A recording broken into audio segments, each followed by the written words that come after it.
Hello all, I'm Sai and you're watching The Book Dragon. In today's video, I'm bringing to you 8 dark book recommendations. All these books have themes and plots that revolve around certain dark subjects. So most of them are going to be adult books, but not all of them are going to be so. I've tried to include books from different genres that have dark elements to them, and just as usual, I didn't want to recommend fantasy like I do in every other video. So I've not even picked up a single fantasy book. All these books are either going to be thrillers, contemporaries, or literary fiction, something like that. I've also included books from different categories like both young adult and middle grade. So without any further ado, let's get into the recommendations. The first book that I want to recommend today is one of my most favorites from 2020, and it is My Dark Vanessa by Kate Elizabeth Russell. I have a dedicated review for this one. I'll link it up in the icon or down in the description. Also, if I have reviews for any of the other books, I'll link them down in the description as well so that you can go and check them out if you're interested. Now, this book, My Dark Vanessa, is an adult literary fiction focused on this woman named Vanessa, who's 32 years old now, and the story takes place in 2017. It is told in a then and now style in which we switch between timelines, that is in 2000 and 2017.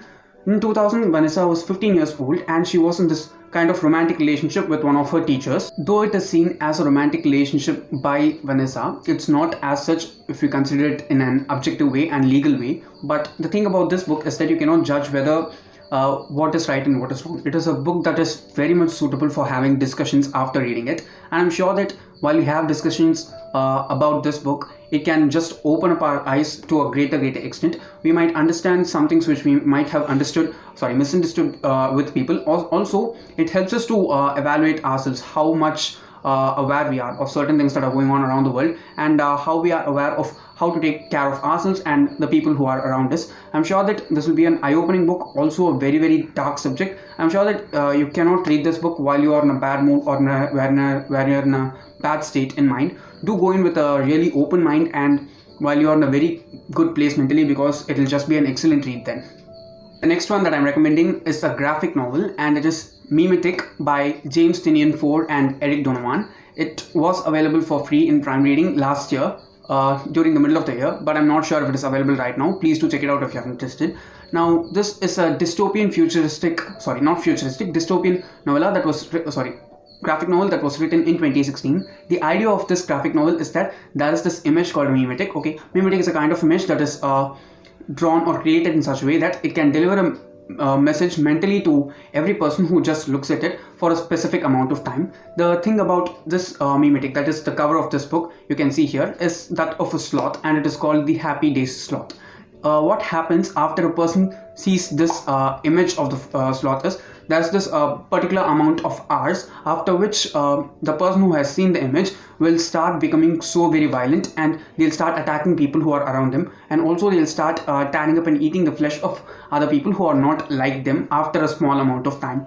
The thing which happens in this graphic novel is that this image, it goes viral over the internet in just a few minutes. Okay, and we can easily say that how certain images, while they go viral, they can cause a lot of things to happen inside the society, right? Mainly due to the social media that we have right now. But this book was written in 2016 itself, and the amount of havoc that was caused due to this image, this Memetic, it's shown in a really great way in the graphic novel, if you ask me. It's also an adult graphic novel. I'd not advise anyone who's under 18 to read this one, but it's a really different thing, yet a very terrifying one. So if you want to understand certain dark sides of technology and how it can be misused in order to, depopulate the earth itself, then this is a really good read. The next one is a psychological thriller, and it is Dark Places by Gillian Flynn. I should say that of all the Gillian Flynn books that I've read all of her books right now. This is the most dark of all the books. Not even Gone Girl is as dark as this one. Gone Girl is very thrilling. It is her best work if you ask me, but this is her darkest work. Okay, Sharp Places is spooky at times, and Gone Girl is very thrilling and keeps you at the edge of the seat the complete time you're reading this. But the thing about this one is that it's a slow moving story, but it is a very dark story. You can just experience the sinister vibes that the book gives out from the first page of the book itself.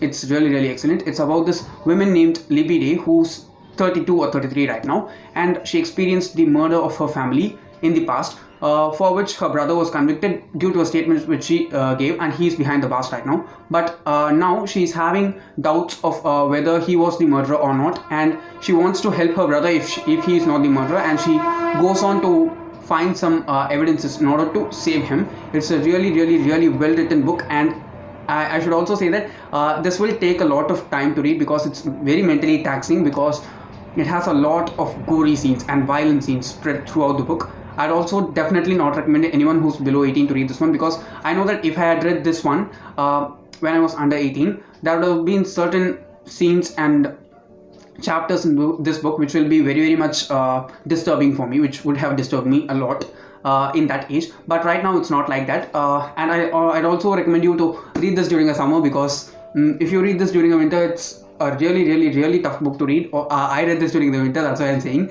I've also got a dedicated review for this one. It's very dark, and how to say, it's a really good work of Gillian Flynn, if you ask me. It's not as thrilling as Gone Girl or as creepy as Sharp Objects, but it is very dark to a greater extent.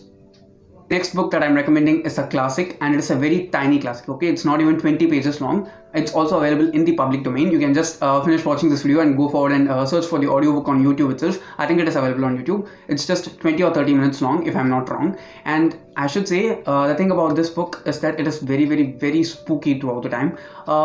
Please do not read or listen to this book during the night, because it'll trigger certain things in your brain because of the concept that it handles. It's about this woman who has some mental health issues. She's mentally ill actually, and instead of treating her in a proper way, the treatment that she's given is that she's completely isolated from the external world and from her family in a single room inside a house. The only thing that gives her company throughout her isolation is this yellow wallpaper in the room which she stays, and it's very creepy. Okay, for the 20 pages that it has, I should say that it's a really awesome book. And also I'm sure that the ending of the book will terrify you if you read it slowly and take it in slowly. I read this during the night, that's why I'm recommending you guys not to read it during the night, because it's very creepy. The next one in the list is another classic, and it is 1984 by George Orwell. Now this is a futuristic sci-fi book that's written before 1984. So 1984 is the actual future that is discussed in this book. Now in this one, the government is replaced by this huge party whose head is called a Big Brother. Okay, and under him only the entire society rests. Anything that is done against the government or Big Brother, as it is said in this one, can lead to very horrible deaths, and the deaths are also not that decent in many ways. I should say that this is a book which just portrays an image of how bad things can happen if we direct technology in a wrong way. Okay, I should say that for the time this book was written, it is very much foresighted in view, and I'm sure that if you're a classic lover, you will definitely love this, because the language is also really easy, if you ask me. I have not read many classics. If you've been following me, you know that already, but this was one classic which I read last year. I read it just before the lockdown while I was in a train, and it was just so dark and so tasty in many ways, if you ask me. So I'd recommend you to read this if you love classics. The next book that I want to recommend you guys is a middle grade book, and it is Coraline by Neil Gaiman. Now this book is about this little girl named Coraline, not Caroline. Okay, her name is Coraline, and she lives in a small house with her mom and dad.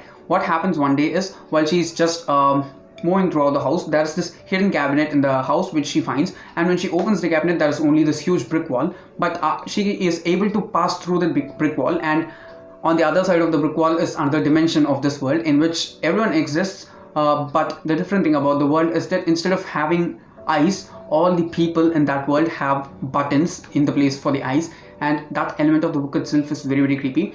For a middle grade book, in order to make it spooky, it is very dark, yet it doesn't terrify you to such an extent that it is not advisable for children to read, because it is a middle grade book especially, and it's very much suitable to read during a colder season. But I'll also recommend you guys to read it anytime, because I read this around 2 years back in August or September, and it was really good to read at that time. I actually listened to the audiobook. It's just 3 hours long. Okay, so it'll not even take that much time if you want to physically read it or listen to it as well. And it's a really dark book when it comes to the category of middle grade books. The next book that I want to recommend is another middle grade book, and it is A Monster Calls by Patrick Ness. This one is also about this little boy whose mother is suffering from cancer right now, and what happens is, once when he's in his home, when he looks out of the window, there is this huge tree that is just beside there outside the house, and One night what happens is the tree just comes to life, it becomes a monster and it gets into the room and starts interacting with the boy. Okay, it starts giving him visions and dreams which he has to see. Okay, it's not something that's related to his life, just like tales and fairy tales and just like certain visions that we see in a Christmas Carol. He sees some stories and these stories are to strengthen him. The dark element of this book is that it shows the experience of death for a child of his parent in a very, very young age. I should say that though this book is very, very dark, it is advisable for anyone to read. I'm sure that it is a very, very sad book. Towards the end, I'm sure that anyone who reads this, however strong you are, you will start to, soften in some way or the other for the character that's experiencing all these things at a very, very tender small age, and it's a very, very dark book in that aspect, if you ask me. Finally, we have another adult book, and I'm sure that this is the darkest book I've read of all time, and it's not the longest book that I've read, but it is the most dark of all the books that I've read, and it is It by Stephen King. This is the only Stephen King book that I've read until now, by the time I'm filming this video. Now the thing about it is that the story takes place in this imaginary town of Stephen King called Derry, and the special thing about Derry is that every 27 years something very, very horrible happens, and as a result of that many people within Derry die. What happens during 127th year is that the thing that they call, which causes all this havoc, is it, and it comes and starts doing its stuff as usual. And there's this group of 7 children called the Losers. They call themselves the Losers, and they try and defeat it for the first time in the past while they are children, and now in the present, after 27 years again, they think that they have defeated it, but it comes back, and in the 27th year it brings them all back to Derry by some way or the other. But do all the 7 children do exist until now or not? Also, while they all come together to Derry for the second time, are they able to defeat it for the second time or not? That's the actual premise of the story, and I'm sure that from chapter 1 to last chapter, everything about this book is dark. It's totally adult. I definitely not recommend anyone who's below 18 to read this, because it's a really, really tough book. Okay, it's huge. Stephen King just goes with the description for pages and pages and pages. I'm sure that if we cut all the descriptions from this book, it will be at least 300 or 400 pages short than it actually is. And I'm sure that it's a masterpiece of him, and I just love this book for itself. I don't know whether I'll ever reread this in the future, but it's definitely a very, very dark and tough book to get through. Okay, that's all for today, and if you did enjoy watching today's video, don't forget to give it a thumbs up and also share it to your friends. If you want to get more content from me, do subscribe to the channel, because I publish new videos every Sunday, Tuesday, Thursday and Saturday. Thanks for watching and have a great rest of your day.